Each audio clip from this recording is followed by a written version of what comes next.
হাই everyone, সকলোৱে চাগে মিলেটছৰ নাম শুনিয়ে আছে। যিহেতু ময়ো অলপ দিনৰ পৰা মিলেটছ ব্যৱহাৰ কৰি আছোঁ, তো ভাবিলোঁ আজি আপোনালোকৰ লগত মিলেটছৰ এটা খিচিৰি শ্বেয়াৰ কৰোঁ।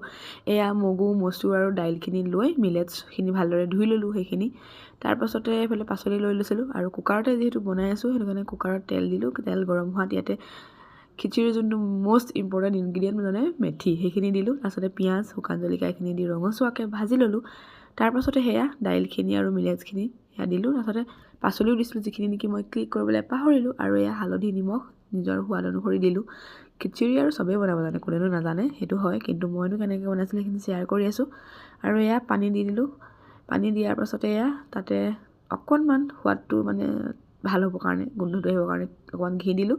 আৰু দেন 3টা হুইচেল আহিবৰ কাৰণে লগাই দিলোঁ। মাজতে মই নাৰিকল লাডুৰ লগত চাহ খাইছিলোঁ, সেয়াও দেখালোঁ। আৰু এইখিনি হৈ গ'ল 3টা হুইচেল লগোৱাৰ পাছত খিচিৰি। আৰু এইফালে এওঁ খাই যাব ওলালে। খুব টেষ্টি লাগিছে মিলেটছৰ খিচিৰি ন।